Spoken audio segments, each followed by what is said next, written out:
खबर प्रतापगढ़ के मानिकपुर थाना क्षेत्र से है, जहां पुरेधनाऊ चौराहे पर बारिश थमने के 3 दिन बाद भी पानी की निकासी नहीं हो सकी। चारों तरफ पानी भरा होने के कारण लोगों का घर से निकलना मुश्किल हो रहा है।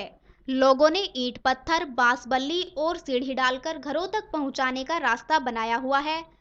कई वर्षों से पुरेधनाऊ चौराहे के लोग जलभराव की समस्या से जूझ रहे थे, लेकिन इस समस्या को देखते हुए संबंधित विभाग ने सड़क निर्माण के साथ साथ नाली का भी निर्माण करा दिया, लेकिन कुछ दबंगों द्वारा जल निकासी के रास्ते पर रोक लगा देने के कारण चौराहे से लेकर पुरेधनाऊ की गलियों में जलभराव हो गया।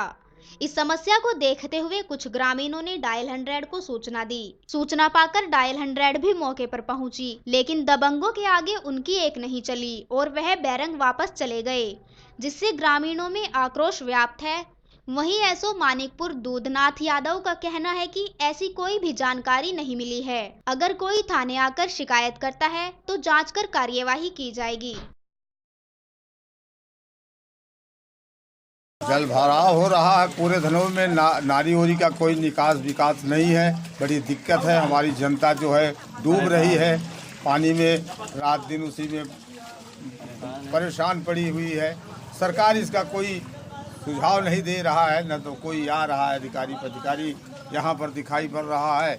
हम लोग बहुत परेशान हैं। सड़क जो है, नाली चारों कई की भट गई हैं, तालाब भी भट गए हैं। तालाब आदि 2-4 थे वो भट गए हैं। नाली भी भांट दी गई है, जो आधे घंटे बारिश के अंदर चौराहा से लेकर गांव तक घरों में आदमी के पानी घुस रहा है। पानी निकालने के लिए काफ़ी परेशानी झेलनी पड़ रही है और काफ़ी लोगों को दिक्कत का सामना करना पड़ रहा है। इतने और आदमी के अंदर तक जानवरों के घर में जानवरों को पानी घुस रहा है और अंदर पानी भरने के कारण काफ़ी फजीहत आने जाने वाले यात्रियों को झेलनी पड़ती है। और इंजन लगा पानी निकाल रहे हैं। घर में इंजन लगा के, पंपिंग सेट लगा के पानी निकाल रहे हैं सारा दिन। और बहुत दिक्कत है इसमें। जो बच्चे पढ़ने स्कूल जाते हैं उनको भी गिर जाते हैं।